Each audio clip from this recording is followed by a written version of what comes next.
नमस्कार मित्रों, संवाद इंडिया के इस मंच अंक में आपका पुनः स्वागत है।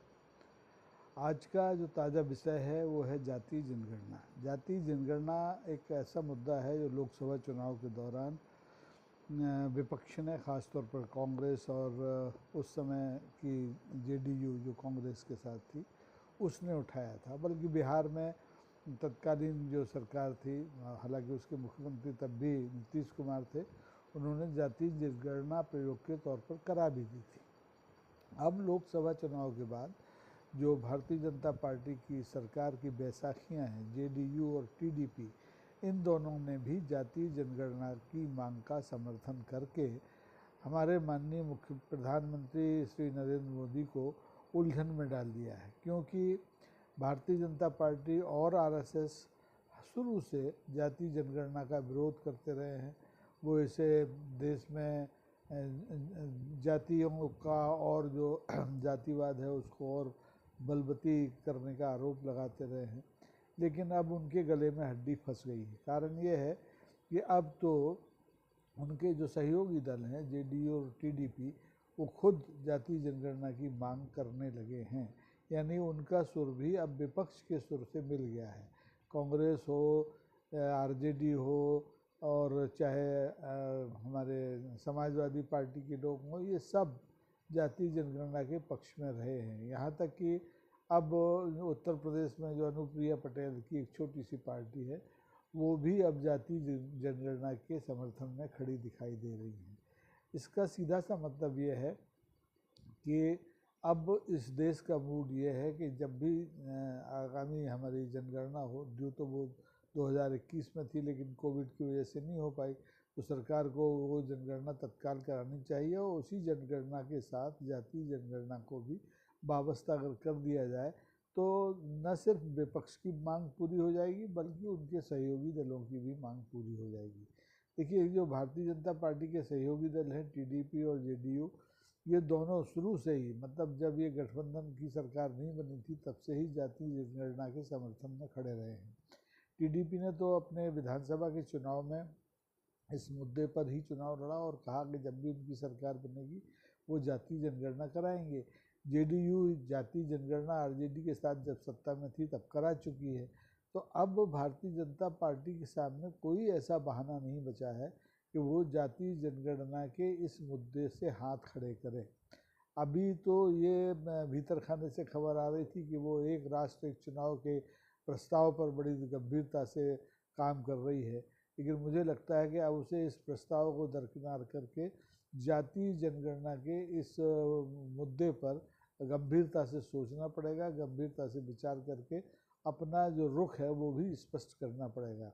अन्यथा इस मुद्दे पर सरकार मुश्किल में फंस सकती है।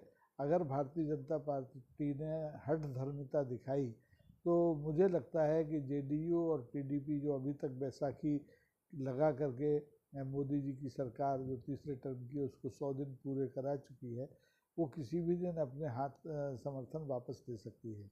और ऐसी स्थिति में दो ही रास्ते बचेंगे कि या तो विपक्ष इन जेडीयू टीडीपी के साथ मिलकर के सरकार बनाए, या फिर जो मौजूदा सरकार है वो सदन का सामना करने से पहले मध्यावधि चुनाव की घोषणा कर दे। लेकिन मध्यावधि चुनाव इतनी जल्दी कोई भी देश और कोई भी पार्टी कराने के पक्ष में नहीं है, क्योंकि 100 दिन बाद मध्यावधि चुनाव की कोई तुक नहीं बनती है। जनता के जनादेश का सम्मान करना चाहिए भारतीय जनता पार्टी को, और विपक्ष की और अपने सहयोगी दलों की इस मांग को, जातीय जनगणना की मांग को स्वीकार करते हुए आगे बढ़ना चाहिए। इससे दो फायदे होंगे कि एक तो देखिए, जो तर्क दिए गए जातीय जनगणना के पक्ष में उन पर भी अमल करने का मौका मिलेगा, और भारतीय जनता पार्टी ये एहसान विपक्ष पर कर सकती है कि उसने, देखिए, सबको साथ लेकर चलने का जो नारा दिया था उस पर अमल किया है और विपक्ष की ये मांग मान ली है। और दूसरा ये होगा कि देश में इस समय आप देखा कि इस मुद्दे को लेकर के भारत बंद भी हुआ था, तो देश में जो बहुसंख्यक समाज है वो भी जातीय जनगणना की मांग कर रहा है। अब एक बार जातीय जनगणना करा दी जाए, उसका क्या नफ़ा नुकसान होगा ये तो आने वाले दिनों में तय हो जाएगा। लेकिन आज की तारीख में जातीय जनगणना ही सबसे बड़ी समस्या है और इस समस्या का निदान सिर्फ यही है कि भारतीय जनता पार्टी और उसके सहयोगी दल खुले दिल से जातीय जनगणना का ऐलान कर दें। और अगर वो इस समय सहमति दे देते हैं तो मुझे लगता है कि हरियाणा और जम्मू कश्मीर विधानसभा के चुनाव के साथ साथ आने वाले दिनों में जिन राज्यों में महाराष्ट्र, बिहार और झारखंड में चुनाव होना है उसका जो लाभ है वो भी सत्तारूढ़ दल को थोड़ा बहुत तो मिल ही सकता है। हालांकि पूरा लाभ तो नहीं मिलेगा, पूरा लाभ तो विपक्ष ले जाएगा, क्योंकि विपक्ष शुरू से इस मांग पर अड़ा हुआ है। विपक्ष ने लोकसभा चुनाव के समय भी दो ही मुद्दे जोरदारी से उठाए थे कि एक संविधान की सुरक्षा, संविधान खतरे में है, और दूसरे जातीय जनगणना। तो संविधान तो के ऊपर तो जनादेश आ गया, अब जातीय जनगणना के ऊपर भी जो जनादेश आया था जिसको कि सरकार ने अभी तक नहीं माना था, अब उसे मानने की स्थितियां बन गई हैं, क्योंकि अब खुद उसके सहयोगी दल इस मांग के समर्थन में खड़े हो गए हैं। देखिए, जेडीयू और टीडीपी का जातीय जनगणना की मांग का समर्थन करने का मतलब ये बिल्कुल नहीं है कि उन्होंने भारतीय जनता पार्टी का साथ तत्काल छोड़ दिया है या वो तत्काल छोड़ देंगे। मुमकिन है कि वो भारतीय जनता पार्टी के नेताओं को, माननीय प्रधानमंत्री को और आरएसएस को भी इस मुद्दे पर मना लें, क्योंकि देखिए इस देश में तीन ही मुद्दे हैं, जातीय जनगणना, संविधान और आरक्षण।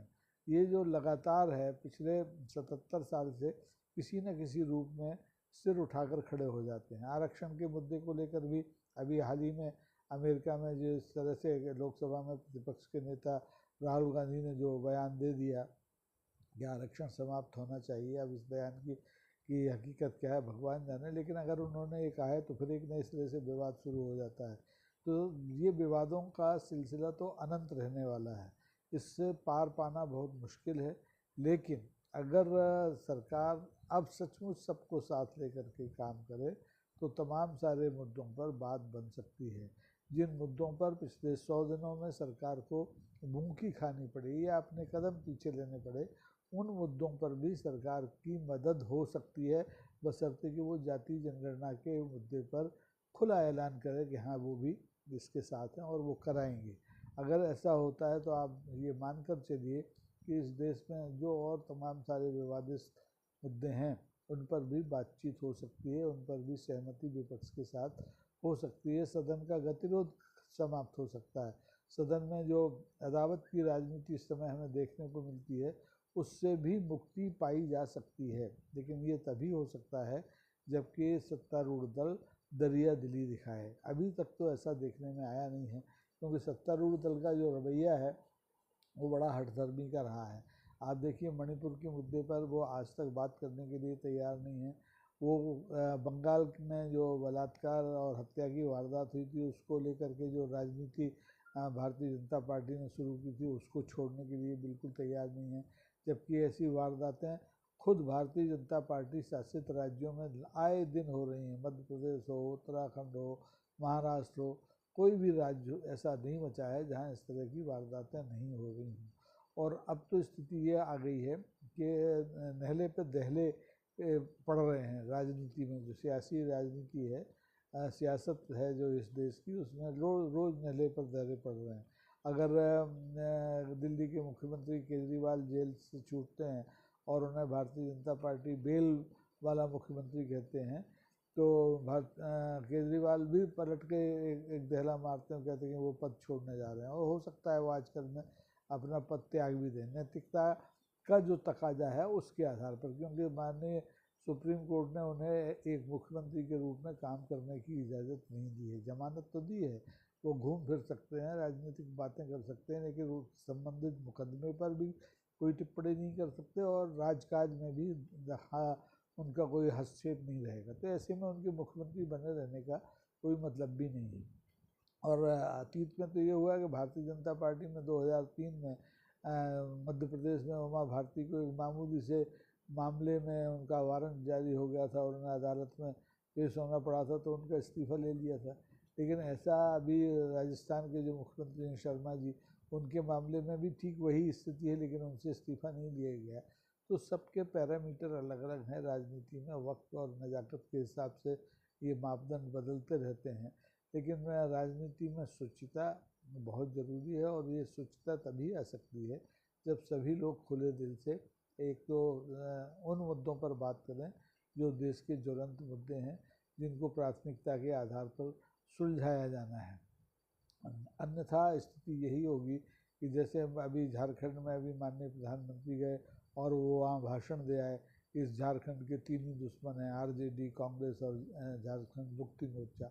इस तरह के आरोपों से तो बात बनती नहीं है, इससे तो अदावत और बढ़ती है। तो अदावत को कम करने का तरीका यही है कि हम मिनिमम कॉमन मिनिमम प्रोग्राम तय करें और उसके आधार पर अपना राजकाज आगे बढ़ाएं, खासतौर पर जातीय जनगणना के मामले में। तो मुझे उम्मीद है कि आने वाले दिनों में बहुत जल्दी सत्तारूढ़ दल इस मामले पर अपना रुख अख्तियार करेगा। धन्यवाद।